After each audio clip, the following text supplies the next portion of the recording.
Hi, we're Paul and Cyan, and we've been asked to speak to you about the work that we do with our shamanic spirit guides. We talk a lot about our extraterrestrial contact. We haven't spoken too much publicly about the work that we do with spirits. Stop laughing at me. But recently we have been asked to talk about our spirit side of our contact. And so we thought we'd do this video about the shamanic work that we do with these particular guides. And then we're also going to do a series of videos about what we know about spirit realm, how spirits perceive themselves within spirit realm, and all manner of subjects around that in the next few videos to come. But I guess, we do get contacted by a lot of people wanting to undertake generational work, soul reclamation work, all energy retrieval, all these sorts of things. And so should we start with that?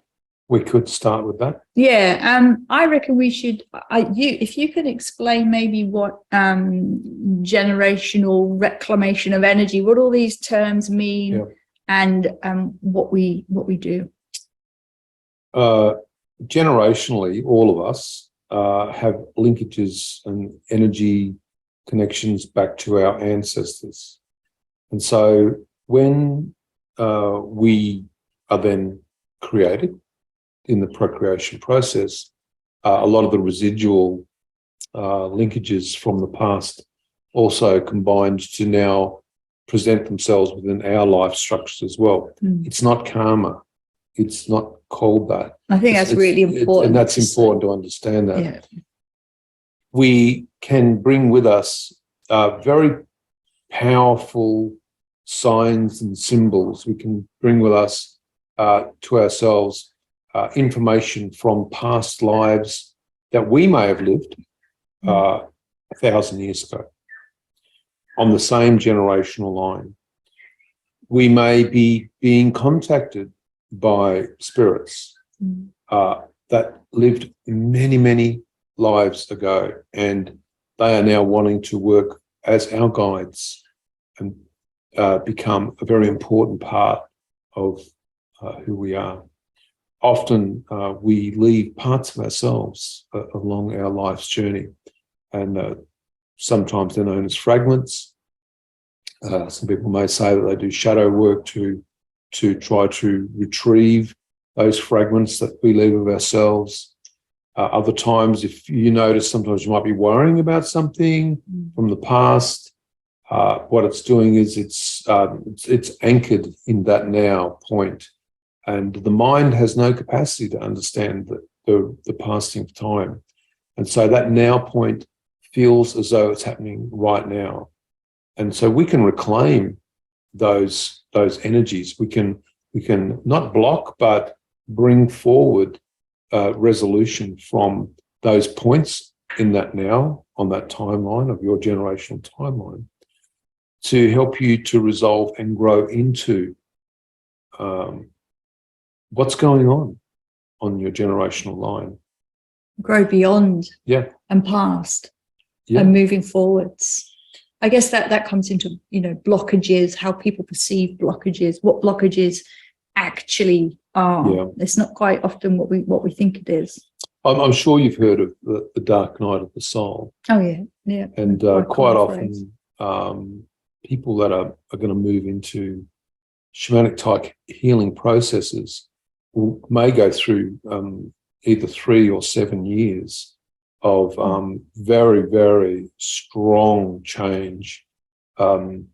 This change can seem to be like some type of a hurricane in your life coming through. Others may point towards Kundalini energy or whatever, but in the end, we've got to understand that these processes, we are being born.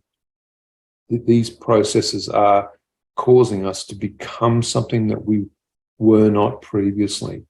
And guides and spirits and loved ones that may have lived in the past will come forward to rejoin you now in this space and to reclaim their abilities in your life and also give you those abilities as well. And we'll talk about them a little bit more later on. So I guess people looking to do this shadow work, this more shamanic style self-reflection, they're generally people who are at a stage in their life where they've got time to sit down and start a self-reflection process in whatever way that they would do that. It's generally not people who are so busy that they have no time to think. And I guess it's only as we get a little bit older and we start to have that more quiet time, as our life starts to stabilize a little bit more in many ways. It's not, the frenetic younger stage of our lives whilst we're out partying all the time. But as we're beginning to, sort of grow into our adulthood a little bit, that these potential issues might suddenly start to present themselves. But I'm wondering what could we give some examples maybe of how these issues might manifest for a person? Well, so a person may be seeing spirits and may be experiencing, and that's pretty black and white, phenomenon around them and extraterrestrials or a million different things. They could also be wondering why something's never resolved. They seem to go through the same type of process all of the time. The situation keeps repeating and repeating. Yeah, or it jumps from one generation, completely skips that one, and then now ends up in your lap, and you're now dealing with something that happened, and you don't know why. Maybe people suddenly realize they are particularly sensitive to energetic situations. Maybe they're beginning to realize they're what's termed more empathic. We're hearing a lot about empaths. It's quite a commonly used phrase at this point. People are beginning to identify with the symptoms of being an empath. And for anyone who doesn't know, that would be a person who deeply feels what somebody else is feeling, or deeply feels the emotions of a situation that isn't theirs. But have they learned how to distinguish between what is their emotion and the emotion of somebody else or another situation? Well, I'm sort of starting to think that a lot of people are confusing ascension with the development of their empathic. Can you get that word out? I can't even get the word out. Empathic skills. That's true. Skill set. Yeah. The tools that are related to having different levels of empathy. Yeah. And how they work towards building on that. They become the cornerstone of your abilities, your natural intuitive abilities for moving towards connection with ancestors, loved ones, and spirit guides as well. So I guess moving on forward with our conversation, when a person takes the time to work in this way, what are the sort of resolutions that we've seen with people? How has the work helped them to move forward in their learning and understanding about themselves? You're a being of consciousness. You're not the representation of a physical form. It's just the illusion. What we need to do is to work out what is our full potential. When we look at how can people redefine themselves in these new spaces, we need to do that by taking away all of the old ideologies, the old belief systems, the things that hold us back, all of the constructs. When we step into our power, that's when our guides then come forward. But until we are clothed, or while we are clothed in all of the relics of the past, they are unable to provide clarity for us. And this is where people start to seek out, some call it shadow work, others reclamation, others shamanic type restoration work. This is where people really do start to think about what is the possibility here of me contacting my relatives from the past? I'll give you an example. When I was younger, I used to think, wouldn't it be amazing if I could contact myself in the future and ask myself some questions? Well, I often tried and wasn't very successful. But what I've found to be more successful is to go back to an ancestor and to ask the ancestor for specific advice. Those people exist. They exist in spirit realm, and they're very knowledgeable. And they're also knowledgeable about the generational issues that are associated with a specific family line as well. So I've actually had spirits from my family line come and give advice and talk about specific things that may have happened even 1,000 years ago. And you'd be surprised to think, wow, that seems to be a long time for something to be just simmering in the background. But these things do, because it's consciousness, and consciousness will always, as it does energy, it will transmute. And it cannot transmute while it's held in place. And it can be held in place by belief systems and structures that somebody may have built in the past. Yeah. And the crazy thing is, really, when we stop to think about it, is we as humans, we know all of this.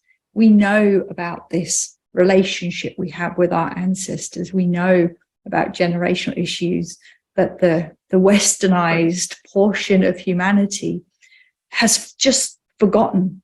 We've been so caught up in our modernization, our industrialization, modernization, technology, lifestyle. The quick fix for everything that we have these days. So where do our spirit guides, where do our guides fit into this work that we do with others? It takes effort, and it takes concentration to evidence your guides. That's the first thing, whether that's done through inspirational writing or however you want to work towards meeting guides.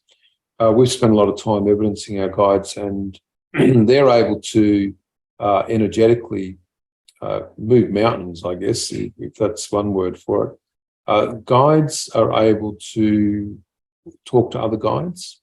Spirits often work with each other in spirit realm. We see spirits usually exchanging information, teaching each other. It's a never-ending process of learning and experience for spirits. And remember that you're only here for a short time, and that the spirit people that are around you, or the guides that are around you, are aware of your macro environment. So you contracted with yourself to come into the physical form, and you had some sort of macro understanding of what you'd like to achieve. The micro, the finite details of that experience are what your construct, your mind, creates for you on a minute-by-minute basis. And so guides should be used in ways that are very productive to point out sometimes things that are obvious to us, but what we can't see ourselves. And that comes in a way that I call the toolbox. And the toolbox is, imagine this, you're born, and basically what happens is you're given a toolbox, but it's empty. And as you learn about life and how to speak, your ability to communicate becomes a tool, and that tool is placed into the toolbox. You then, as you get older, you realize that you're an empath, and so as you develop that skill and hone that skill, that becomes another tool in your toolbox. Someone comes to you and says, "Oh, I'm going to teach you to do this." That becomes a tool for you. And as you refine that tool, the tool becomes more effective for you to use. But the thing is with generational tools, is you already have them. And when the Zetas have spoken to us about tools and symbols and processes, they've said that when what's classed as the Merkaba is populated with consciousness, that the spirit people will embed within that Merkaba all of the tools and communication processes that are required. But it's like a cube, the Rubik's Cube, that you must unlock each of your own potentials. And as you unlock them, they release themselves into your energetic experience. It's not like you have to work on the skill. It's not like you're a carpenter who has a piece of timber and is now going to spend time carving and making something. These innate abilities are already with you because they are generational abilities. Abilities to be a trance medium, abilities to be a healer. And as you unlock these abilities, the spirits or the guides that were the ones that instigated these abilities onto the generational timeline are the ones that step forward to provide that information to you on how to utilize that as a tool for yourself to help others. And so that's how we use our guides and all of the variations of guides to work with other people. So I guess that's pretty much where we're going to leave this today. Yeah. Okay. So if you want to know more about what we've talked about, then feel free to get in touch. All our contact details are in the video blur just down below, or you can go to our website. And you can even subscribe to this channel. Yeah, that will notify you of any, well, certainly notify you of the next video anyway. That's right. Which will be about spirit realm. And that's going to be interesting, spirit realm, because it is a subject that people have talked about over many, many hundreds of years. There are thousands, if not millions, of questions in regards to that. What we're hoping to do is to do a live Q&A session with the people in regards to, so you can ask what your questions are about spirit realm, and we want to answer them, but from our own perspective and our own experience with spirits. Yeah. Okay. Thank you. So thank you.